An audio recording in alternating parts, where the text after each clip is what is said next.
Halo guys, kembali lagi bersama kita di channel Opus Perfectum. Kali ini kita akan coba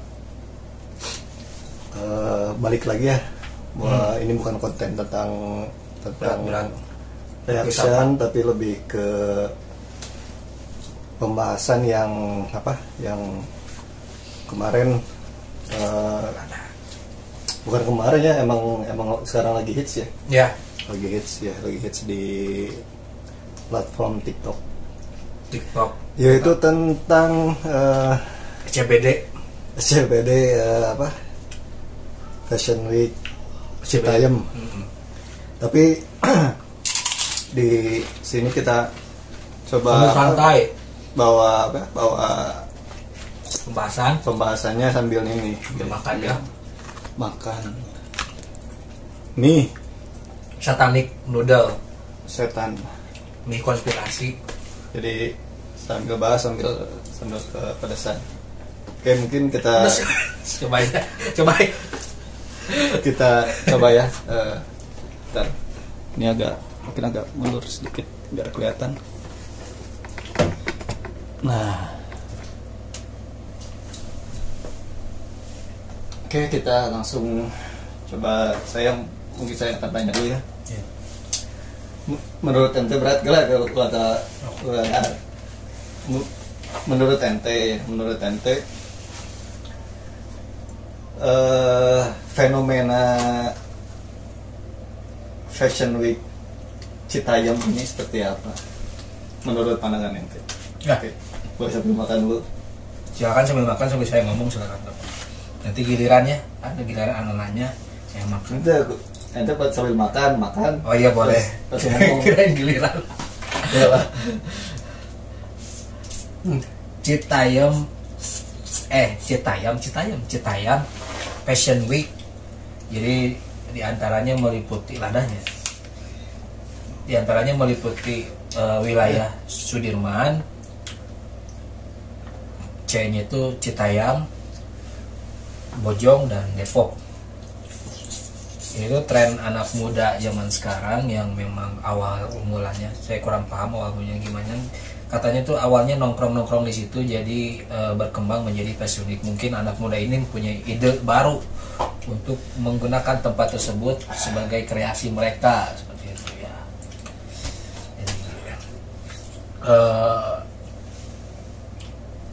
Namun harus kita pahami dulu kenapa mereka berpikir ingin menjadikan kreasi mereka itu terfokus. terus kreasi mereka ingin dituangkan kepada bentuk Fashion Week seperti ini karena mungkin mereka mengkiblatkan hal seperti ini ke Jepang sana, di Tokyo, atau di Seoul, atau di Korea, kan di Cina kan punya fashion jalan juga kan, fashion street gitu. Mereka terinspirasi dari itu mungkin. Jadi di Sudirman juga sama gitu, mengambil inspirasi dari luar negeri, dari khususnya negara Jepang, Cina, Korea, lalu mengaplikasikan tren tersebut di sini, di Jakarta Pusat, di Sudirman lebih tepatnya. Ya, seperti yang kita tahu kan, awal mula Fashion Week Citayam ini dikenalkan oleh tiga orang ya, kalau nggak salah. Kalau itu kan kurang tahu sih. Tapi iya, emang jadi yang saya baca waktu ramainya gitu. Ya, yang saya tahu awalnya tempat nongkrong biasa, anak-anak muda tuh biasa nongkrong di situ, cuman mungkin ada orang punya ide seperti ini jadi berkembang seperti itu. Nah kan itu yang kita tahu ya, bisa disebut apa ya, brand ambasadornya Citayam ini kan yang 3 orang itu kan, yang si, iya kalau nggak salah tuh yang ada si, yang apa, si Roy Bonge sama JJ JJ yang cewek kan. Nah, yang kita tahu kan mereka emang ya dari apa, dari usia juga mungkin ya, dari usia kan masih muda banget. ABG ABG lah, masih anak baru gede. Nah, menurut Anda gimana berat melihat ini? Apakah sesuatu yang normal atau harusnya seperti apa gitu kita apa kita harus nge-support mereka atau kita tentang itu? betul, kita ya coba sadarkan mereka lah. Gini, saya pernah punya pengalaman pribadi dengan dia juga waktu beranjak remaja,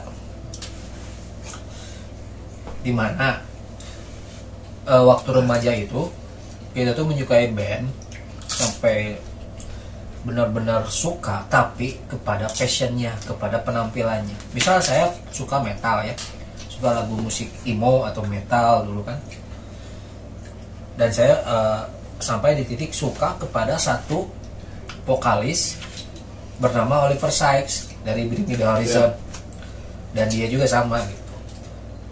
Tapi secara pribadi, secara jujur, saya tidak pernah menyukai secara detail lagunya.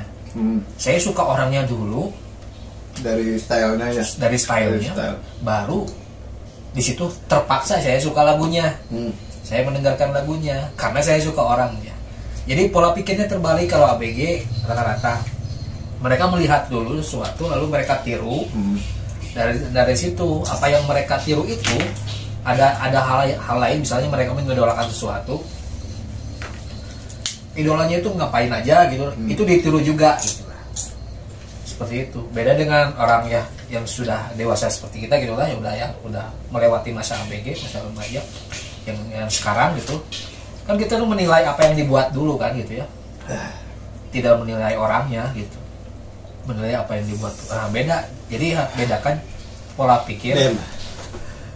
Bedakan pola pikir anak baru gede ABG dan orang dewasa. Bagi kita orang dewasa melihat ini alay total, ngapain gitu, mau ngapain. Tapi bagi mereka ini keren, ini apa, penemuan jati diri mereka gitu, seperti itu.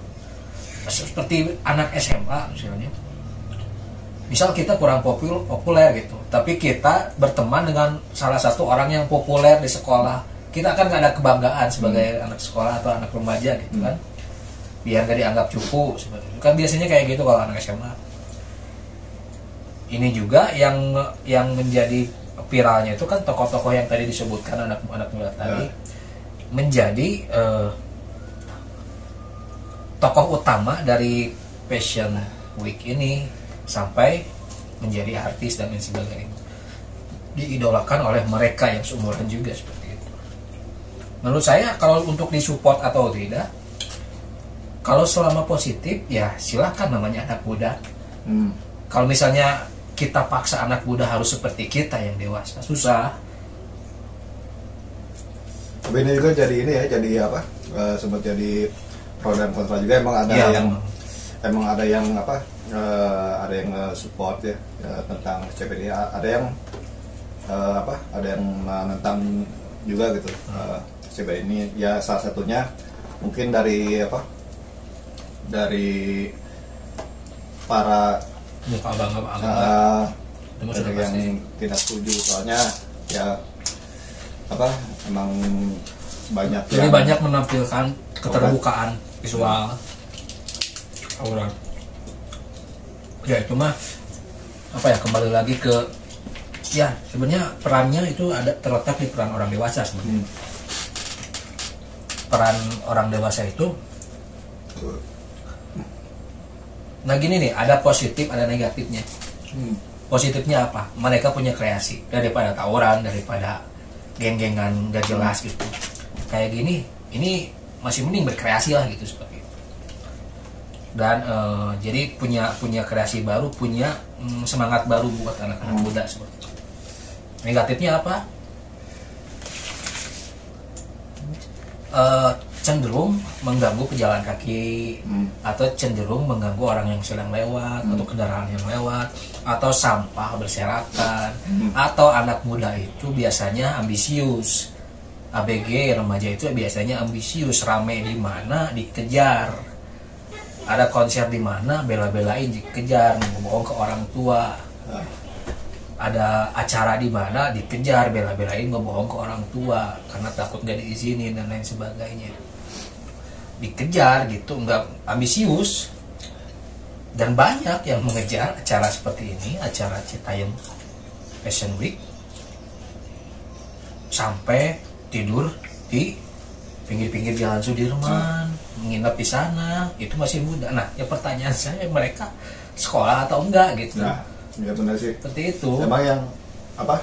Yang jadi permasalahan di sini ya, lebih ke ini sih, lebih ke faktor kan mereka ini masih anak-anak apa yang apa? Punya kewajiban pendidikan. Punya kewajiban untuk sekolah gitu. Tapi karena adanya apa? Karena ramainya tren ini, banyak dari mereka yang bolos gitu, yang sampai melupakan apa? Bahkan ada yang bilang di wawancara apa, berhenti sekolah karena ingin meneruskan konten di tempat seperti ini. Jadi itu berlebihan kalau menurut saya. Kreasinya dukung, kalau menurut saya kreasinya dukung. Jadi hal baru lah gitu ya. Ya terserah itu mah, kalau misalnya positif dukung gitu kan. Tapi kebablasannya itu yang harus kita stop. Kebablasannya itu adalah si anak muda ini ambisius, tadi balik lagi ambisius. Jadi karena terlalu fokus ke hal yang ini, melupakan kewajiban utamanya, seperti itu. Banyak yang diwawancara, kayak saya lihat di TikTok, di potongan-potongan video itu banyak yang diwawancara sekolahnya gimana, nggak susah ngejawab, atau ada yang ngaku nggak sekolah lagi karena pengen fokus nonton. Itu mah terserah, cuman kan pendidikan tetap nomor utama gitu, untuk anak-anak muda seperti ini. Karena ya ini yang dikhawatirkan itu seperti kebablasannya. Ya, jadi lebih takutnya imbasnya ya, lebih ke imbasnya juga gitu. Tapi biasanya nggak suka ngakan lama ya kalau yang kita. Ya paling kalau pilih saya paling sebentar juga, udah nggak ada lagi sih. Cuman ya kalau misalnya ini dianggap sama masyarakat hal baru yang positif, ya silahkan, asal jangan kebablasan gitu. Maksudnya tuh bagi orang-orang yang memandang ini tuh apa sih gitulah. Seperti itu, jangan kebablasan aja gitu. Sekarang gini aku apa, di sana saya pernah lihat video zebra cross kan, itu tuh dipakai apa, kayak catwalk gitu. Di zebra cross tempat penyeberangan orang, saya lihat dalam keadaan itu ada mobil, ada itu lagi nungguin. Itu nggak tahu nonton atau nggak tahu emang macet, ini lagi dipakai Fashion Week atau gimana gitu. Sementara yang di sebelah sana ada orang nyebrang, tapi bukan di zebra cross. Karena di zebra crossnya ini dipakai untuk Fashion Week ini. Nah itu yang salah. Itu yang apa ya? Itu yang kebablasan. Karena ini dibuat, zebra cross ini dibuat untuk umum, bukan untuk Fashion Week. Kalaupun mau dipakai Fashion Week, utamakan dulu kepentingan umum. Seperti itu. Jadi jangan sampai pejalan kaki yang lewat saja gitu tidak memakai zebra cross dan lebih memilih nyebrang di jalan yang bukan zebra cross gitu, seperti itu. Ya. Mungkin lebih lebih tahu tempat juga ya. Iya. Kita itu harus sadar tempat juga. Ya kalau bisa dari Pemprov difasilitasi tempat yang memang tidak mengganggu umum, dan juga ya jadi apa, untung buat semuanya gitu. Mereka berkreasi bebas, mereka mau menunjukkan jati diri, menunjukkan gaya mereka, silahkan, tapi dalam tempat yang tepat gitu. Kalau di jalan umum seperti ini ya terserah, silakan. Mungkin pengen seperti Harajuku di Jepang, saya tadi Cuma ingat di Jepang itu disiplin orang-orangnya walaupun masih muda. Mereka tidak melupakan sekolah. Tapi di sini juga emang saya juga ada sih dari nggak dukungnya juga dari segininya pergaulan bebasnya. Iya, itu cenderung ke arah sana. Nah, soalnya saya lihat-lihat di TikTok tuh banyak gitu ya. Iya, pergaulan bebas. Sekarang gini, ini kan kental dengan cinta-cinta monyet anak muda. Nah. Ketika ada yang wawancara, pasti jawabannya nggak jauh dari tentang pacarnya mana, outfitnya berapa, dan lain sebagainya gitu. Jadi, nah, ketika kita muda, kita selalu antusias dengan pakaian distro, pakaian brand, antusias. Mereka juga sama seperti itu, pakaian yang bagus dan lain sebagainya. Dan jika pakaian outfitnya mahal itu ada sebuah kebanggaan seperti itu. Namun ketika kita beranjak dewasa, kita kan udah berpikirnya yang penting nyaman pakaian tuh. Yang penting nyaman, si harga ya terserah kita yang mau beli gimana kan gitu ya, kita mau belinya gimana atau lain. Mau distro merek apapun gitu atau bukan distro sekalipun, yang penting kita nyaman, bagus menurut kita kan gitu mikirnya kalau udah dewasa. Tapi kalau misalnya masih muda kan kita distro apa dikejar satu brand gitu seperti itu. Dan mereka juga habis guys. Mereka juga sama seperti itu, namun ya itu cenderung ke pergaulan bebas. Makanya peran orang dewasa itu memang sangat dibutuhkan juga untuk memantau anak-anak ini, karena sekali lagi anak-anak muda seperti ini tuh pada ambisius semua sifatnya, pada ingin menunjukkan jati diri. Ketika ada orang tua yang menasehati atau gimana, mereka akan berpikir ini orang tua so tahu. Kan kita kan kayak nggak pernah muda aja, pasti punya pikiran seperti itu. Kalau mereka seperti itu harusnya didukung dong gitu, yang malah dilarang-larang, pasti berpikir seperti itu. Makanya setelah positif dukung, tapi kalau ada yang menyimpang, contohnya kayak kemarin saya pernah lihat yang memperagakan jalan di Zebra Cross itu, fashion itu, ada laki-laki 2 orang menggunakan. Tapi ini tuh ciri khas banget nih. Iya, jadi nggak tahu sih baru. Tapi kemarin ada saya lihat jadi si laki-laki berpakaian layak wanita, masih muda, masih 17 tahunan gitu, tapi dengan bangganya berpakaian layaknya wanita, bergaya seolah seperti wanita, memakai high heel dan lain sebagainya. Ya memang kalau dibahas seperti ini mungkin tujuan mereka itu hiburan atau pura-pura, tapi siapa yang menjamin itu pura-pura atau bukan? Ini takutnya penyimpangan gitu maksudnya. Karena ini mereka berpikir ini adalah hak kebebasan berekspresi, maka mereka tidak bisa menerjemahkan apa itu bebas. Jadi kebablasan, bukan, jadi harusnya bebas malah bablas. Seperti itu. Kalau pendapat kita seperti itu. Sebenarnya tapi sih saya yang ngamat di sayapnya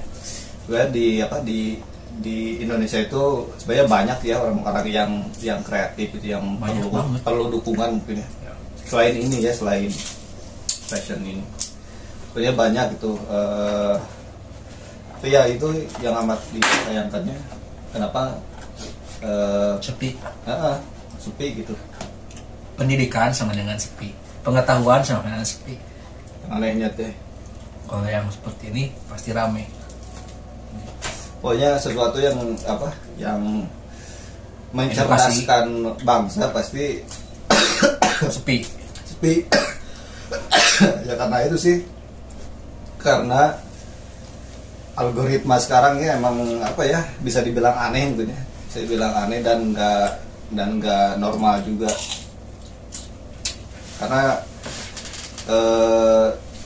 kalau kita lihat sekarang yang rata-rata viral gitu ya, yang rata-rata viral pasti satu tentang yang berbau kontroversi gitu ya. Kalau ada sesuatu yang berbau kontroversi pasti bakal booming gitu, bakal rame. Yang kedua tentang ya kalian tahu lah yang wanita-wanita yang sering membuka-buka aurat yang seperti itu, dan ya banyak lah mungkin yang atau yang aneh yang bisa jadi apa, yang bisa jadi viral gitu. Maksud saya di sini itu mungkin lebih ke konteks si videonya gitu, bukan orangnya gitu. Konteks videonya ya, misalnya kalau mereka sambil apa gitu, misalnya sambil nyiptain lagu atau apa gitulah, ya kita bakal hargai gitu. Jadi yang saya sayangkan itu sih sebenarnya kalau misalnya mereka bisa membuat sesuatu yang kreatif gitu ya mungkin kita juga bakal hargai gitu.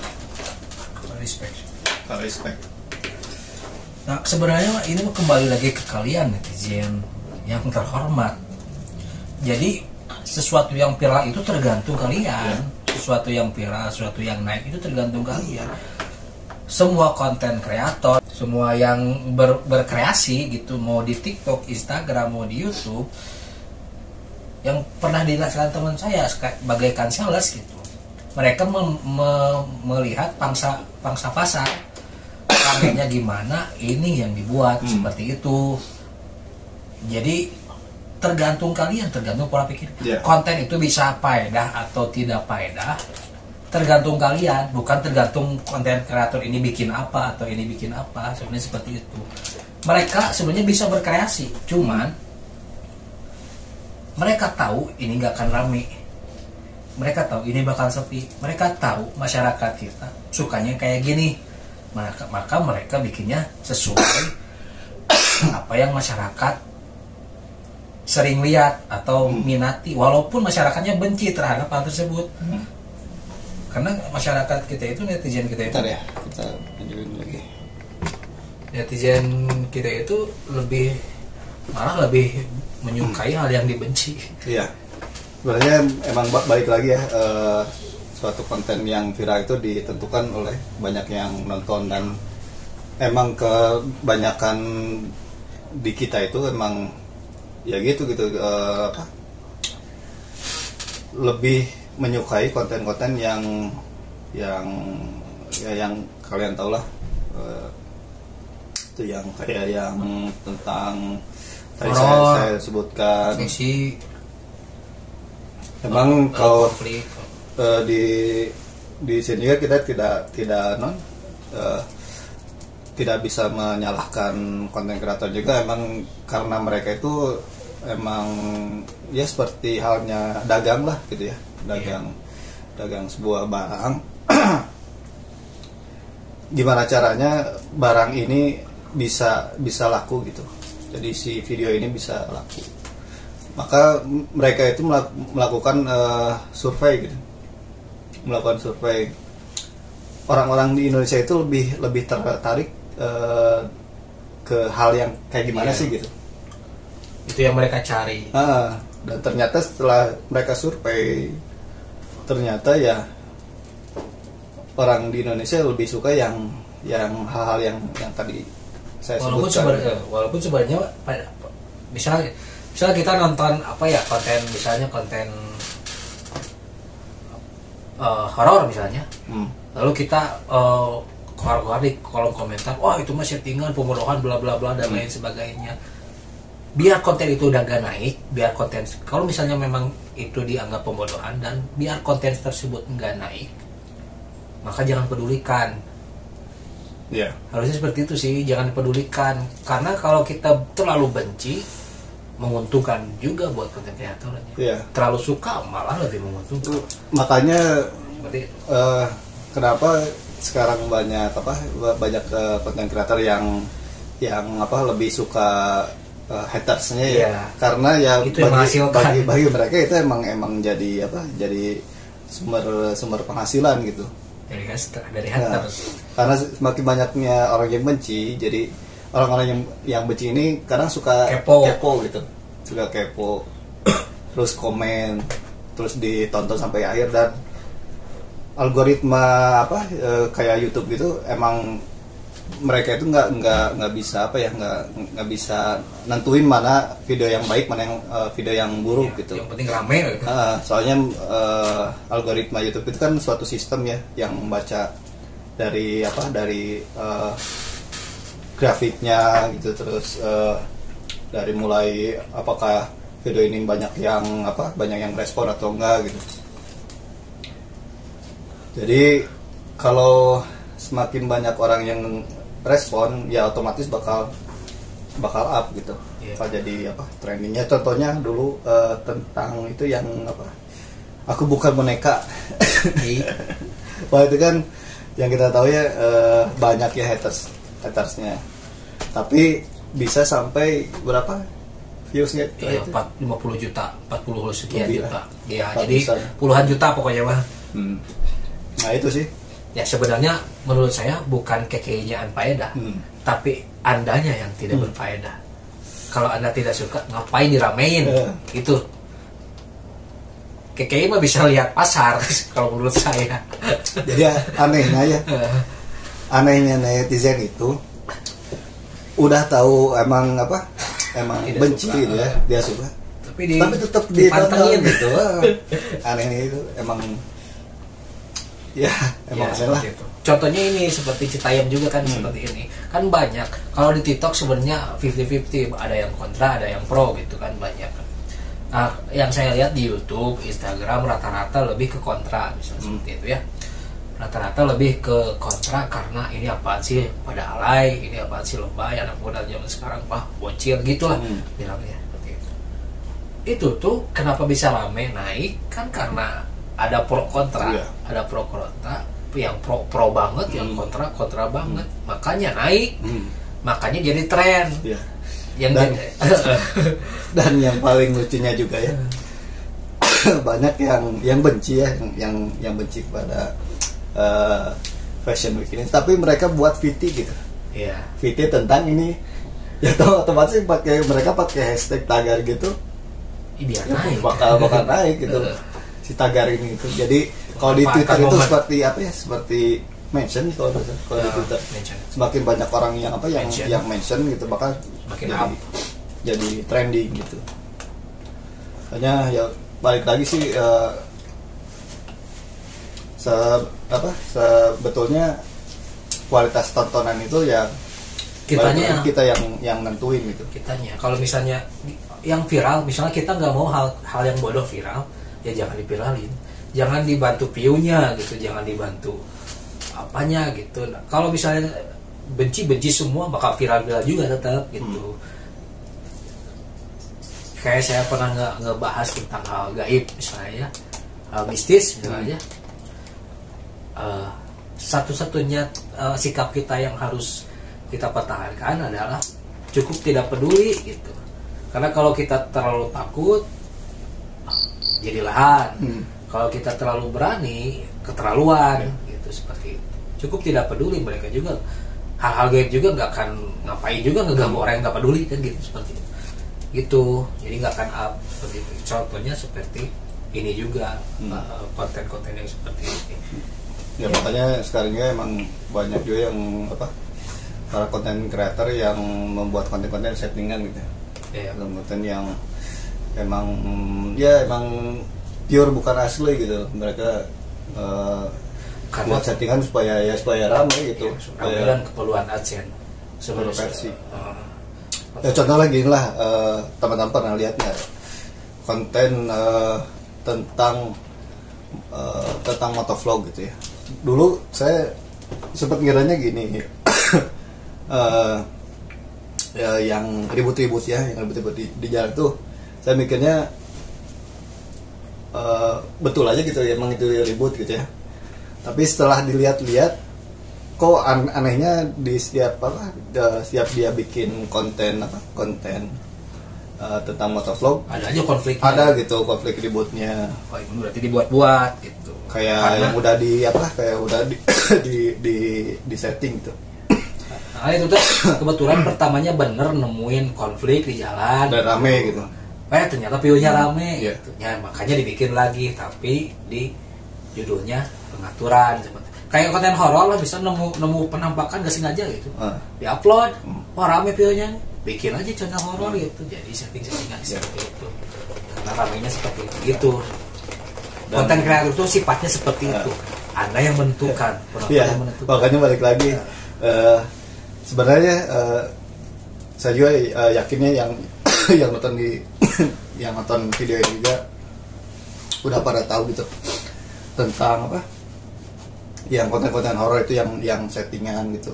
Saya juga suka lihat gitu di entah itu di TikTok atau di YouTube yang lagi live gitu ya, yang tentang yang horor itu, yang ada penampakan gitu. Yang komennya itu yang ini mah settingan, tapi yang viewsnya banyak gitu. Iya. Ya memang settingan, cuman ya sebenarnya tidak salah juga yang berusaha meluruskan, ada konten kreator yang lain berusaha meluruskan bahwa itu settingan, karena biar masyarakat kan tidak terbodohi seperti itu. Makanya lebih memilih menjadi saingan gitu, saingan dari settingan tersebut yang real gitu, seperti itu. Contohnya konten ini nih Citayam ini di TikTok, di situ juga banyak yang berkreasi seperti itu, dari segi passion dan lain sebagainya, dari segi editing dan sebagainya. Hanya saja karena ininya yang rame, jadi ininya yang up, yang di sana sepi. Ya mungkin cukup sekian saya dari satu lagi. Ini kan namanya Citayam Fashion Week. Kenapa nggak mingguan, kenapa harian? Menurut Anda gimana? Iya sih. Tiap hari loh ada. Kan dari judulnya aja kan week ya. Week itu kan minggu per minggu. Tapi setiap hari ada, ya itulah karena tidak tahu, mungkin tidak tahu judulnya. Ya seperti itu. Ya mungkin segitu saja dari kita. Apabila ada perkataan dari saya atau teman saya yang kurang berkenan, yang kurang berkenan di hati kalian, mungkin kami minta maaf. Kan mungkin ini juga efek dari mie tadi. Berapi-api kan, mie setan namanya juga. Ya cukup sekian dari kita, closing Mbak. Oke, cukup sekian, terima kasih sudah menyaksikan. Assalamualaikum warahmatullahi wabarakatuh. Bye.